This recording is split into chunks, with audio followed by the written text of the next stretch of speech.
4,500 ধর্ম এখন দুনিয়ায় আছে। প্রত্যেকে কিন্তু তার ধর্মের কাজ করে, সওয়াবের কথা মনে করে কিছু পাবে এই নিয়ত করে।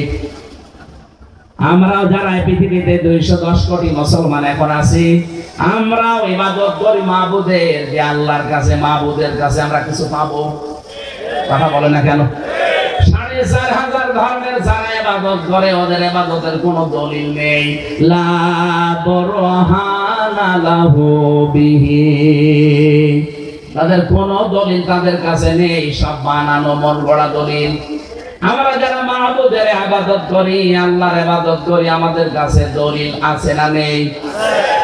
আল্লাহ রাব্বুল আলামিন বলেন, আমি আল্লাহ নিজে এই পৃথিবী আর জমিন শুধু বানিয়ে শেষ করে দেইনি, এই জমিনকে চলাফেরা করার জন্য, এই জমিনের উপরে তোদের শ্রেষ্ঠত্ব দেওয়ার জন্য, আর পবিত্র রিজিক আমি আল্লাহ তোদের নাগালে নিয়ে আসার জন্য ব্যবস্থা করে দিয়েছি।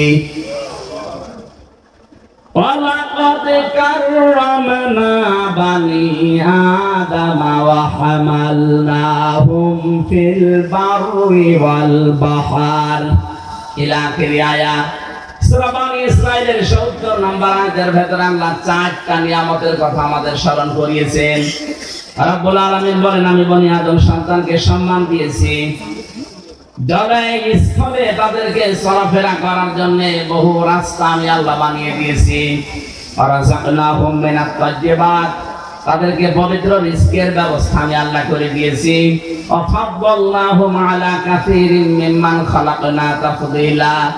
দুনিয়ায় যত সৃষ্টি আমি করেছি তার ভেতরে এদেরকে একটা আলাদা মর্যাদা দিয়েছি। সুবহানাল্লাহ। আমাদের এখন আল্লাহর এই আয়াতুল কুরসির প্রথম বিশ্বাস তৈরি করা লাগবে যে আল্লাহ আমাদের জন্য ইলাহ।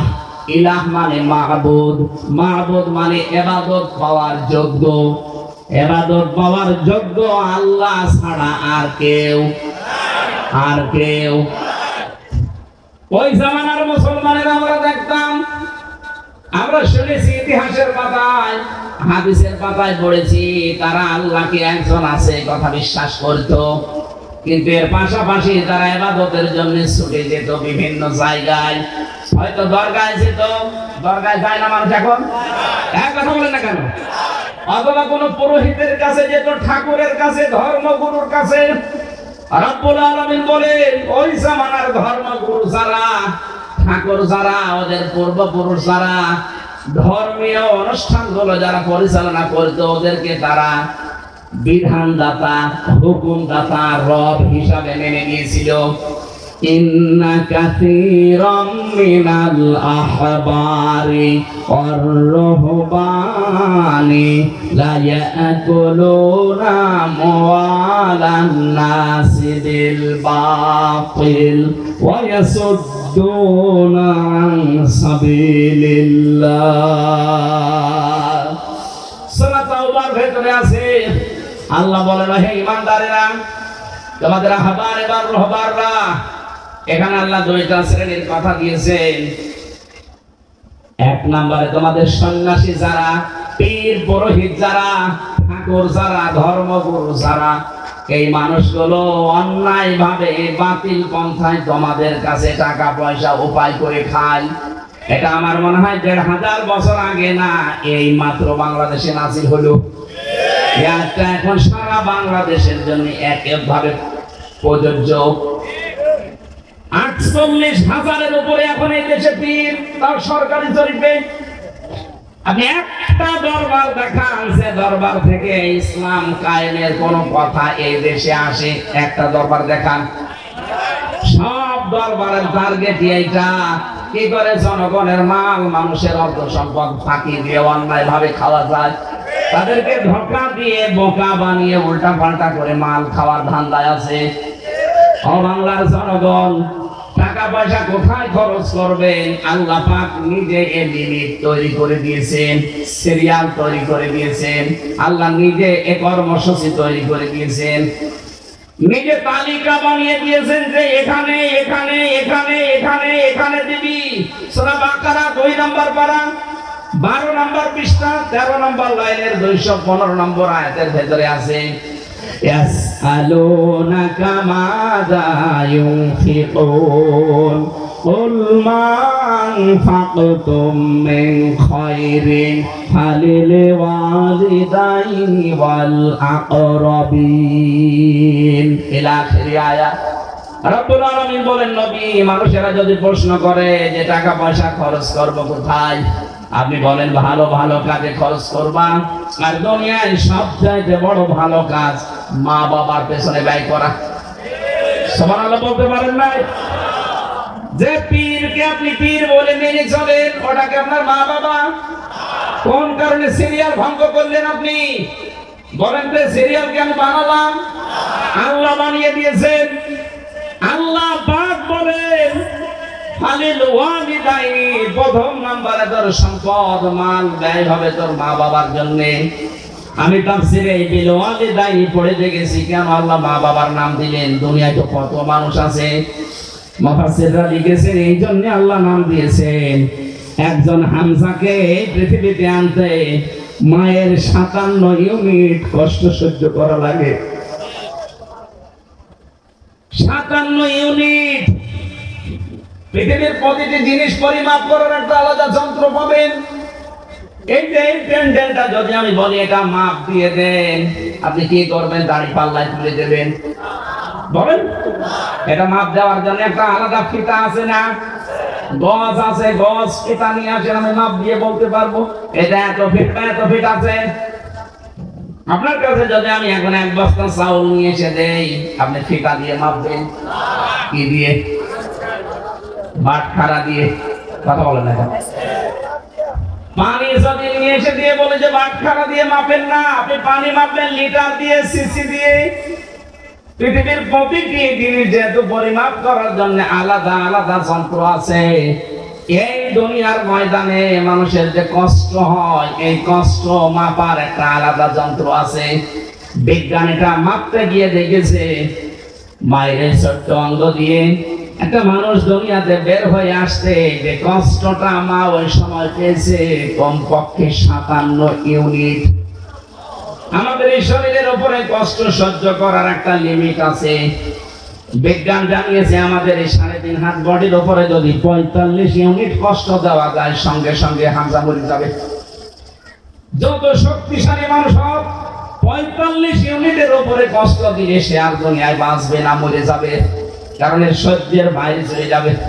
কিন্তু মা আমার মুখ দেখতে গিয়ে দুনিয়ায় কমপক্ষে 57 ইউনিট কষ্ট সহ্য করেছে। এই জন্য আল্লাহ জানিয়েছেন পৃথিবীর মানুষেরা খবরদার এই মায়ের সাথে যেন বেয়াদবি না হয়। দুনিয়ায় আর যাই হোক, অন্তত মা বাবার সাথে যেন বেয়াদবি করবা না। মা বাবার খুশির কারণে যদি বউ ছেড়ে দেওয়া লাগে, জায়েজ আছে কি? খুশি বলতে একেবারে অবৈধ খুশি না। তাহলে যদি কোনো শরীয়ত বিরোধী কাজ বর ভেতরে দেখে, বলে না এই বউ নিয়ে সংসার করলে তো দুনিয়া আখিরাত নষ্ট হয়ে যাবে, ওরকম মা বাবার কথা শুনে আপনি বউকেও বাদ দিতে পারবেন। যদি বলে তোর ছেলে মেয়ে রাখা যাবে না, ছেলে মেয়েকেও বাদ দেবেন। যদি বলেন এই ক্ষমতা রাখা যাবে না, ক্ষমতাও বাদ দেবেন। যদি বলেন এই সম্পদ আদি দুনিয়ায় রাখা যাবে না, মা বাবার খুশির জন্য ওগুলো ছেড়ে দেওয়া লাগবে। এটা সূরা বনী ইসরাঈলের ভেতরে পাবেন।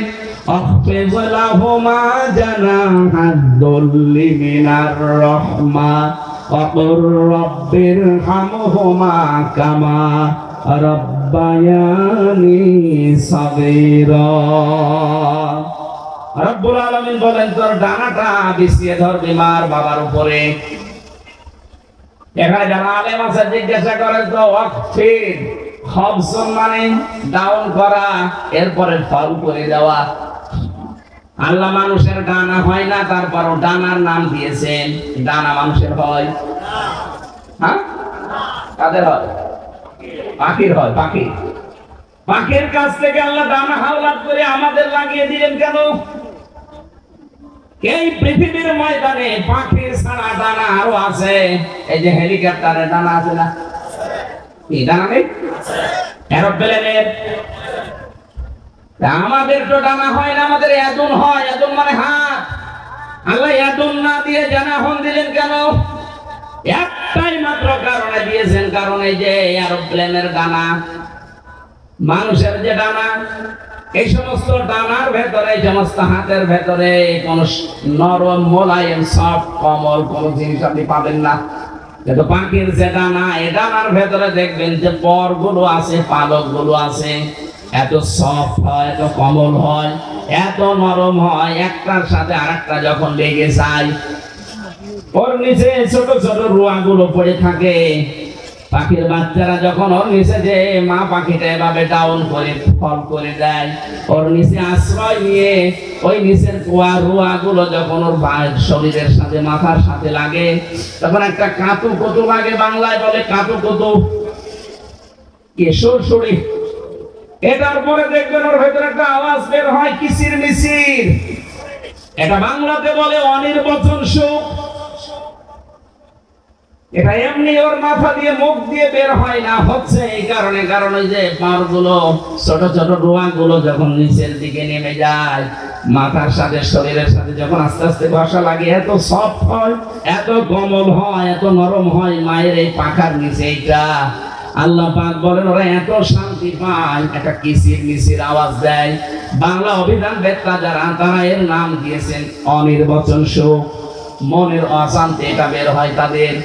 আল্লাহ বোঝাতে চেয়েছেন, বান্দা তোর মা আর বাবা যদি তোর জীবদ্দশায় তোর কাছে এসে যায়, তারাও যেন মনে করে আমার হামজা থাকতে আমাদের আর কোনো ঝামেলা, আমাদের আর কোনো চিন্তা নেই। বলেন তো আমাদের মা বাবা কি আমাদের কাছে ভরসা রাখতে পারে না?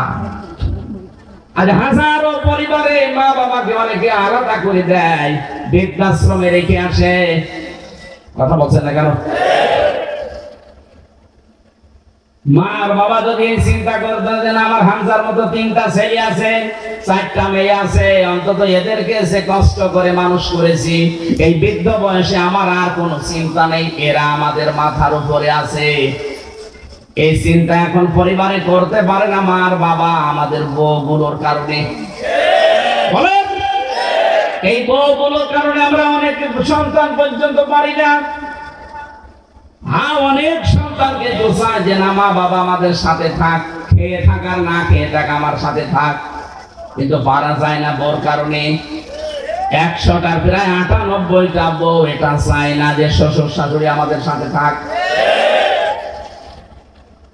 ঘ্যান ঘ্যান প্যান প্যান করে শেষ পর্যন্ত আপনাকে দিয়ে আপনার মা বাবাকে আলাদা করে দেয়। এমনকি শুধু আলাদা না, ওদেরকে বাড়ি থেকে তাড়িয়েও দেয়, অন্য ভাইয়ের ভেতরে দিয়ে দেয়, এমনকি বৃদ্ধাশ্রমে রেখে আসে।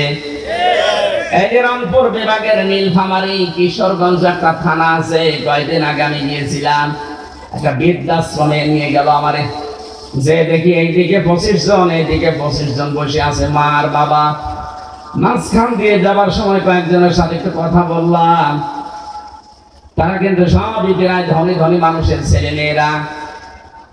ছেলে মেয়েগুলোকে এরকম শিক্ষিত করেছে, সবগুলো এমএ পাস অনার্স মাস্টার্স করা প্রায় গুলো। এখানে কেন? বৌমার কারণে আমাদেরকে এখানে রেখে গেছে। ওই প্রতিটি মায়ের চোখের দিকে, বাবার চোখের দিকে তাকিয়ে আমি দেখতে পেয়েছি চোখের ভেতরে যে টল টল করছে, পানি ছল ছল করছে। আমার তো মনে হচ্ছে প্রতিটি মা আর বাবা তাদের সন্তানদের জন্য বরদোয়া দিচ্ছে। কয় তারা তো অনেক বছর সুখটা পায়নি। আপনি কোথায় খরচ করেন টাকা? আল্লাহ নিজে সিরিয়াল দিলেন মায়ের জীবনের প্রথম ইনকাম। অনেকে দরগায় নিয়ে যায়, দরগায় নিয়ে যান, পীরের দরবারে যান, মসজিদে যান, এতিমখানায় যান, মাদ্রাসা যান। কোন কারণে যাবেন আপনি? কোন জায়গায় আছে কোরআন হাদিসের লেখা আছে জীবনের প্রথম ইনকাম নিয়ে গিয়া লাগবে পীরের বাড়িতে? না, আল্লাহ বলেন প্রথম জীবনের ইনকাম তোর মায়ের জন্য আর বাবার জন্য খরচ করবি। কোরআনের সিরিয়ালও মানে না। এখানে আল্লাহ 5 প্রকার মানুষের নাম দিয়েছেন। 1 নম্বরে মা, 2 নম্বরে বাবা, 3 নম্বরে নিকট আত্মীয় স্বজন। নিকট আত্মীয় স্বজনের ভেতরে আপনার বউ আছে না? আপনার ছেলে মেয়ে আছে না? এক কথা বলছেন না কেন? আপনার চাচা আছে, ফুফু আছে, আপনার বোন আছে, ভাই আছে, এগুলো তো নিকট আত্মীয়র ভেতরে। এরপরে আপনি দেবেন ইয়েতিমকে, অসহায়কে, ইবনে সাবিল মানে মুসাফিরকে। এরপরে আপনি যাবেন চট্টগ্রামে। কি এরপরে যাবেন বরিশালে, এরপরে যাবেন সিলেটের শাহজালালে। না, সিরিয়াল সব বাদ দিয়ে একবারে দৌড়াচ্ছে উনি মাছ ভান্ডারিতে। কে আপনাকে সিরিয়াল বানিয়ে দিল? আপনি আল্লাহর সিরিয়ালই মানেন না।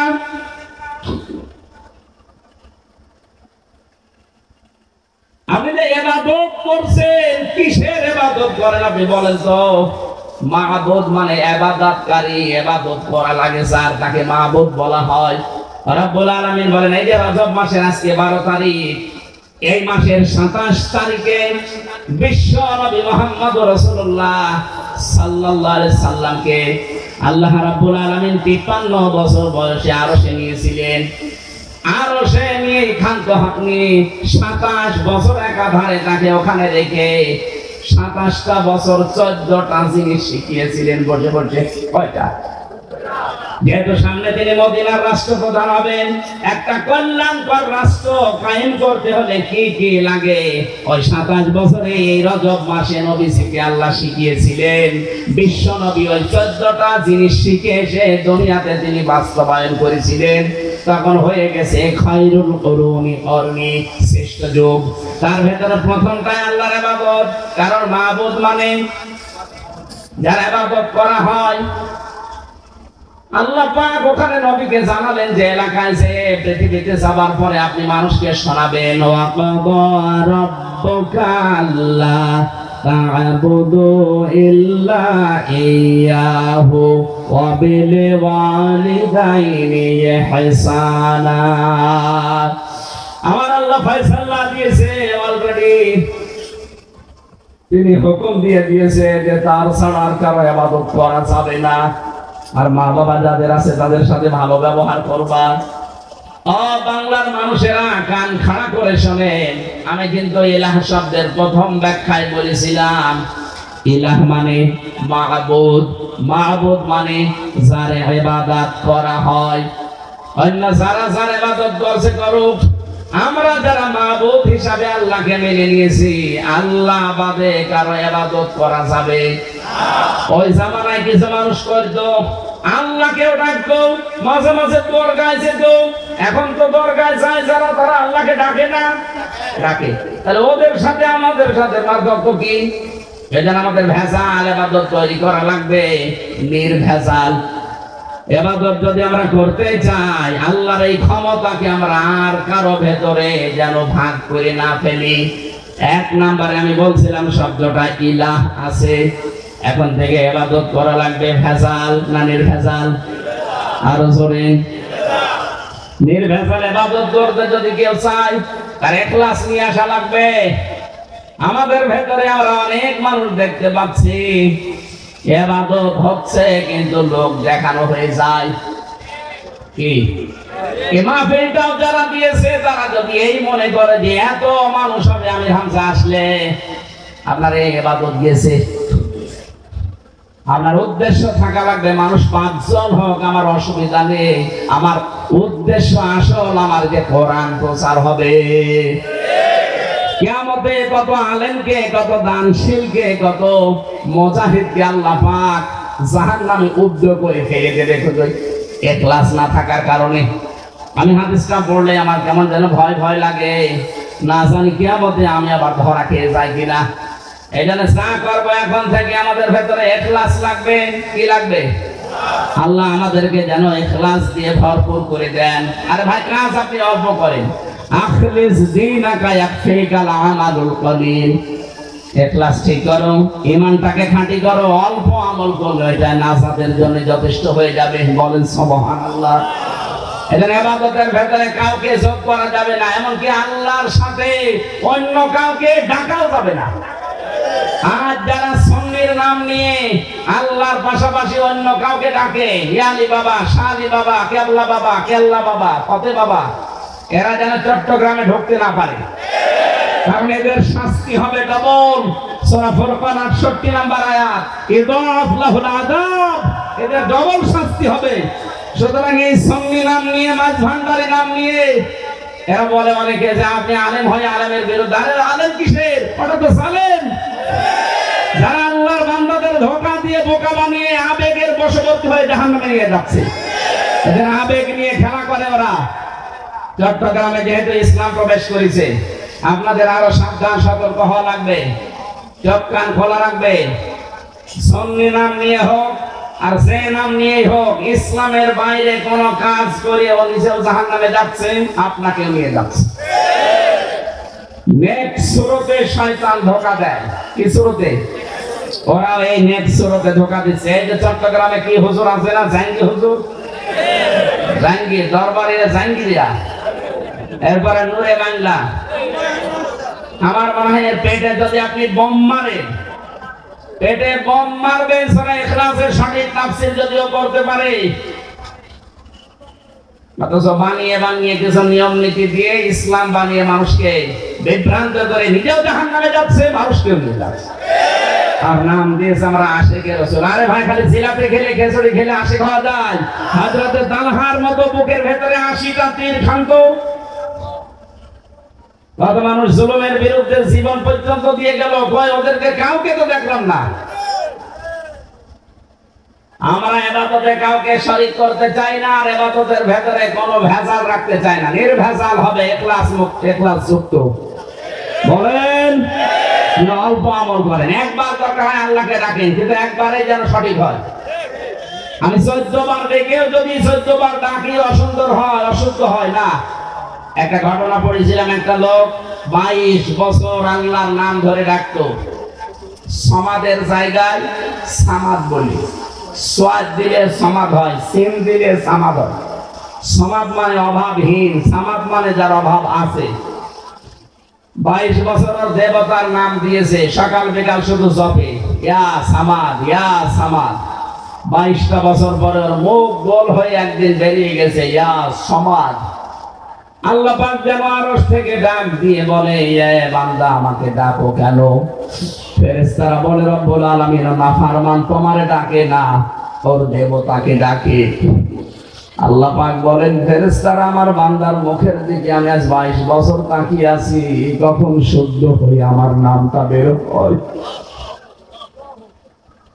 আমি যে সারা জীবন আল্লাহর পাশাপাশি হো হো করে ডাকেন, ইয়ালি বাবা, শালি বাবাকে আল্লাহ বাবা, ফাতে বাবা, দয়াল বাবা, খাজা বাবা বলে ডাকেন, আল্লাহর আরশ পর্যন্ত কেঁপে যায়, আপনি জানেন। মানে সতর্ক করছে বড় আশা নিয়ে এবং ভরসা নিয়ে, মায়া মহব্বত নিয়ে। আপনি না বুঝে যদি এগুলো করে থাকেন, আপনি ফিরে আসেন ভাই। ওরা নাই ধর্মের নামে ব্যবসা করে উল্টা পাল্টা করে খেয়ে চলে যাচ্ছে, আপনি খাওয়ার সুযোগ দেবেন কোন কারণে? কথা বলেন না কেন? ওরা না এগুলো ধর্ম বানিয়ে ব্যবসা করে খাচ্ছে, আপনি নিজেও জানেন।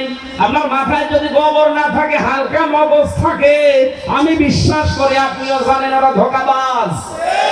ওরা ধোঁকা দিয়ে বোকা বানিয়ে সুন্নির নাম নিয়ে আবেগের জায়গাগুলোকে ব্যবহার করে ওরা জাহান্নামে যাচ্ছে, আপনাকেও নিয়ে যাচ্ছে। কারণ কাজ করে তো খাওয়া লাগে না ওদের, শক্ত কোনো রাস্তায় নেই। নবীর সুন্নাতকে, আদর্শকে ভুলণ্ঠিত করলে ওদের রাজপথে পাওয়া যায় না। ওরা শুধু আছে দরবারে আর খানকায়, আর আছে জিলাপিতে। সুতরাং আপনারা সাবধান হবেন। চট্টগ্রাম এটা আলেমদের শহর, আর আমরা জানি যেখানে মুহাম্মদ রাসূলুল্লাহ সেখানে আবু জেহেল। চট্টগ্রামে আলেম যেহেতু আছে, জালেমও আছে। জালেমরা থাকলে জালেমের মতো ওরা যেন মাথা চালা দিতে না পারে। বাংলার সব মুসলিম চট্টগ্রামের এক হয়ে যাবেন। ইসলামের বাইরে যারা আসবে বলবেন আপনি এক একটা শব্দের উপরে ব্যাখ্যা করেন, এক একটা আয়াতের উপরে হাজার হাজার লক্ষ লক্ষ কথা আছে, এইগুলো নিয়ে আসেন। কোন মাজার পূজারীকে এ জেলায় আমরা দেখতে চাই না। তবে মাজার না, আল্লাহর ওলিদের। কিসের আল্লাহর ওলিদের? নবীদের চাইতে কি আল্লাহর ওলিদের দাম বেশি? যান তো নবীদের মাজারে, নবীদের কবরে যান। আমি নিজে যে শুধু হাত তুলেছিলাম এইভাবে, আমার হাতের উপরে পুলিশে দিয়েছে বাড়ি, হাসি কিসান এখানে। ওর ভাষা দিয়ে আমার যে বলেছে কিসান, আমি তো আশ্চর্য হয়ে গেছি। কি চাই? আমি তো কিছু চাই না, আমি দোয়া করছিলাম নবীর সম্মান মর্যাদা যেন আরো বেড়ে যায়। বলে না, তোমার যদি কিছু চাওয়ার দরকার হয়, কাবার দিকে মুখ করো, ওদিকে আল্লাহর কাছে চাও। নবীজি তোমাকে কিচ্ছু দিতে পারবে না, দিতে পারবে আল্লাহ দিতে পারবে। এর নাম আল্লাহু লা ইলাহা ইল্লাহু। আমি ইবাদত আল্লাহ ছাড়া কারো করি না, কারো কাছে কিছু চাইও না। ইয়্যাকা না'বুদু ওয়া ইয়্যাকা নাস্তাঈন। কোন কারণে নিজের সাথে নিজে মুনাফিক করেন? কথা তো প্রতিদিন এই কথাটা 17 বার বলা লাগে, শুধু ফরজ নামাজ 17 বার না। আমরা আল্লাহর এই ক্ষমতাকে বিশ্বাস করব যে ইবাদত পাওয়ার ক্ষমতা আর কারো, কেউ ইবাদত পেতে পারে না। একমাত্র ইবাদত পাওয়ার যোগ্য আমার আল্লাহ, কারণ তিনি আল হাই, তিনি আল কাইয়ুম, তিনি হাইয়ুন এবং কাইয়ুম। তিনি হাইয়ুন কাইয়ুম না, তিনি চিরস্থায়ী, তিনি চিরঞ্জীব, যার শুরু আছে শেষ নেই, নাকি? যার শুরু নেই, যার শেষ নেই। এখন যদি প্রশ্ন আসে যে 1000 বছর আগে, 1 কোটি বছর আগে কে ছিল? আল্লাহ ছিল। 1 কোটি বছর পরে কে থাকবে? আল্লাহ থাকবে। এর নাম হাই, চিরঞ্জীব, তিনি চিরস্থায়ী। এরপরে যে একটা একটা করে ক্ষমতার বর্ণনা দিয়েছেন যে লা তাখুযুহু সিনাতুন ওয়ালা নাওম। আমার যত সৃষ্টি আছে ঘুম ছাড়া কেউ চলতে পারে না, কিন্তু আমি আল্লাহ ঘুমও নেই, ঘুমের তন্দ্রাও নেই। লাহু মা ফিস সামাওয়াতি ওয়া মা ফিল আরদ। আসমান আর জমিনে যা আছে সব আমি আল্লাহর কুদরতি হাতে।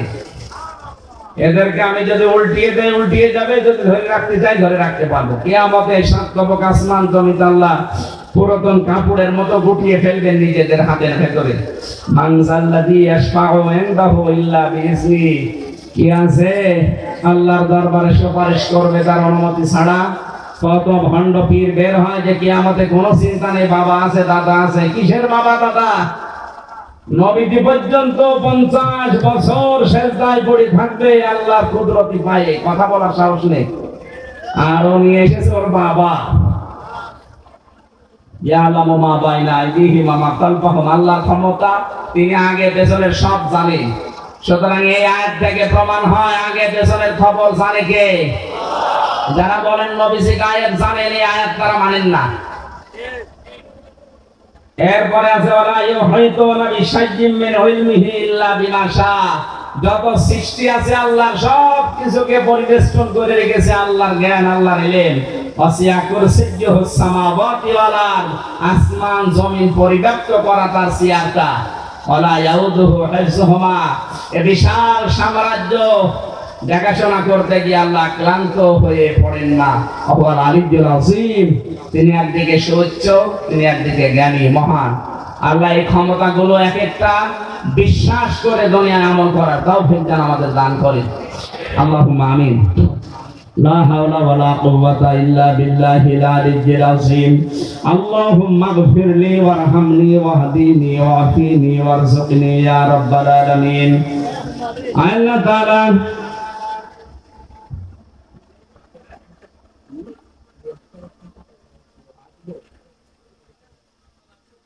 আমি তো জানি না।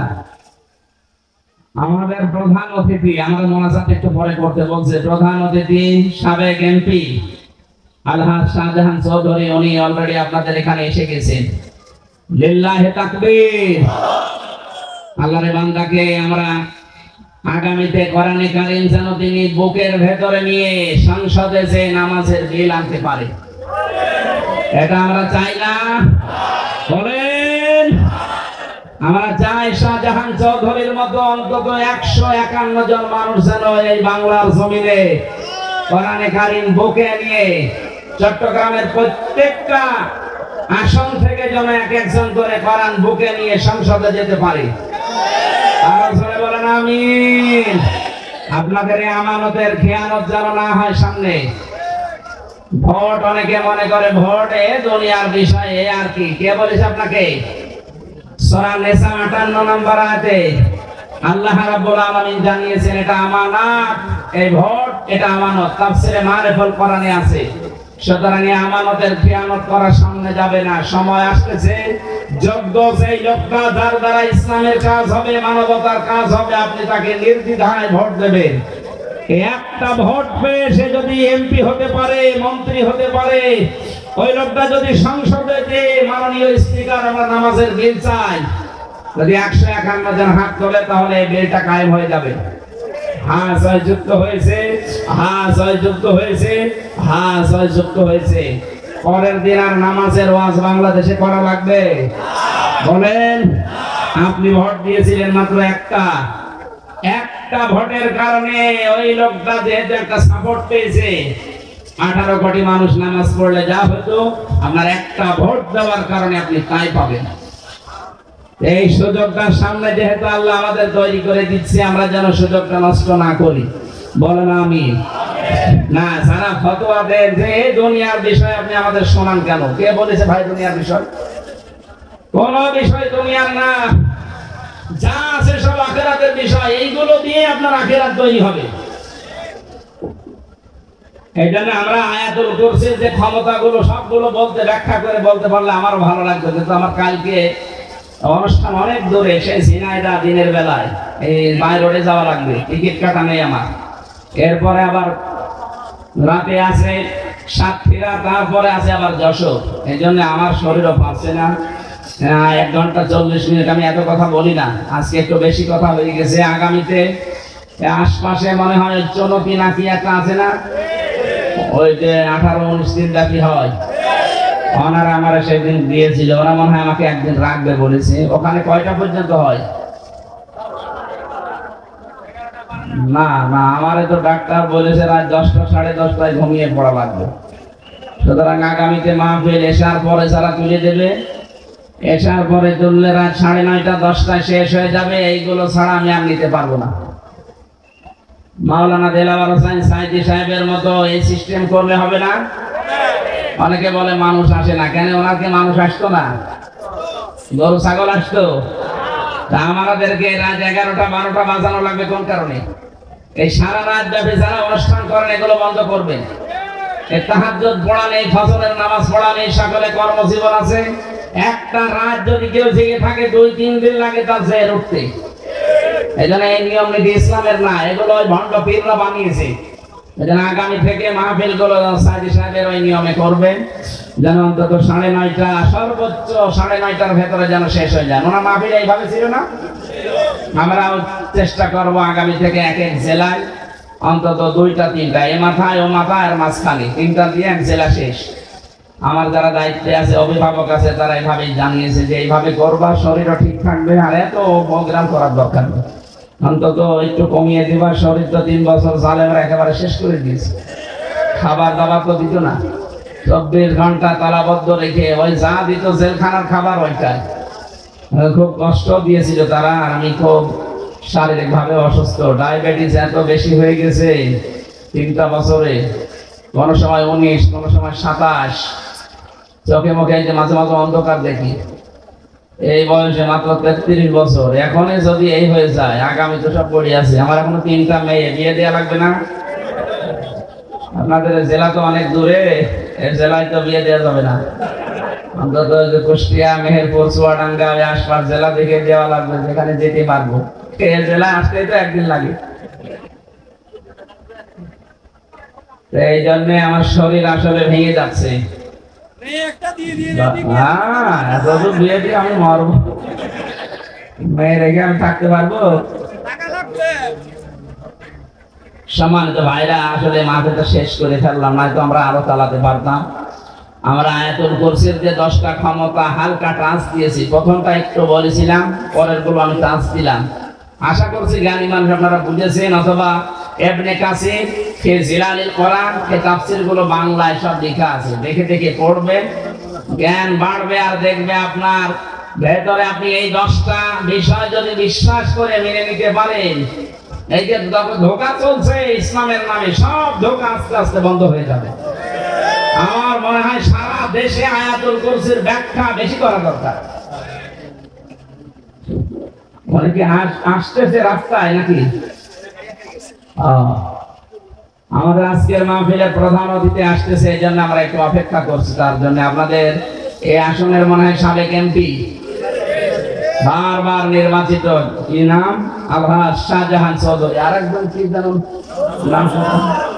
শামসুল ইসলাম, বেঁচে আছে? শ্রমিক কল্যাণের সভাপতি শামসুল ইসলাম।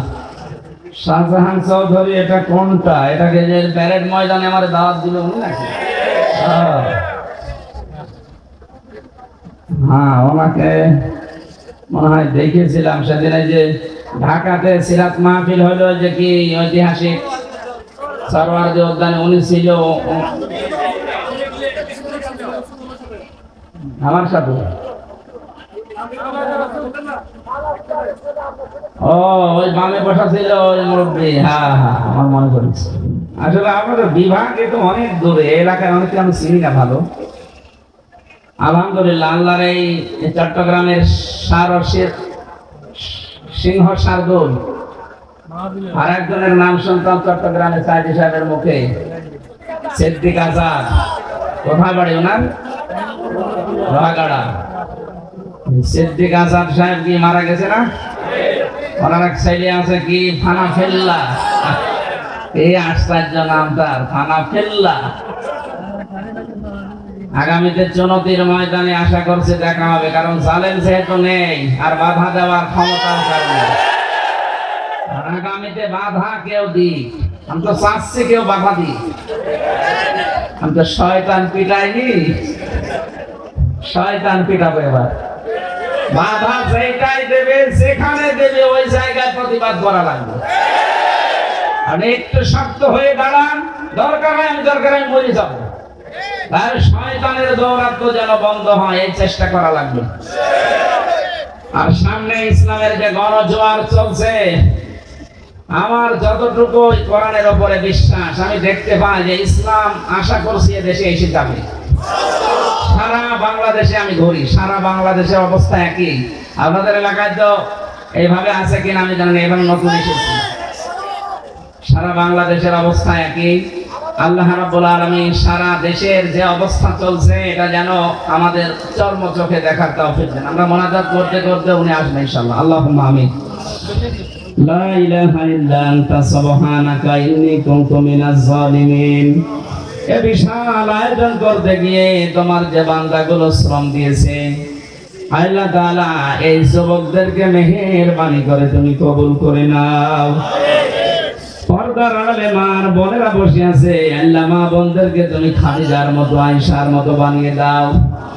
সারাটা জীবন অপরাধ করে জীবনটা নষ্ট করে ফেলেছি, হাত উঠায় কথা বলবো ভয় করে, লজ্জা করে। আল্লাহ আমাদের অপরাধের দিকে তাকিও না, তোমার রহমতের দিকে তাকাও। জিন্দেগির গুনাহগুলো মাফ করে দাও। আজকের মাহফিলের প্রধান অতিথি আলহাজ শাহজাহান চৌধুরী, আল্লাহ কোরআন বুকে নিয়ে যেন বাংলার সংসদে যেতে পারে, সেই ব্যবস্থা করে দাও। রব্বুল আলামিন এলাকায় মাটির নিচে যত মানুষ ঘুমিয়ে আছে, কবরগুলো তুমি জান্নাতুল ফেরদাউস তৈরি করে দাও। আগামীর বাংলাদেশ তুমি কোরআনের হাতে তুলে দাও। আজকের মাহফিলে যত মানুষ অতিথি হিসাবে এসেছে, ইদ্রিস শিকদার, অধ্যাপক জালাল আহমেদ সহ প্রত্যেকটি মানুষকে কবুল আর মঞ্জুর করে নাও। আগামীতে এই অনুষ্ঠানটা কোরআনের জন্য বিশাল আকারে কবুল করো। আলহামদুলিল্লাহি রাব্বিল আলামিন। লা ইলাহা ইল্লাল্লাহু মুহাম্মাদুর রাসূলুল্লাহ।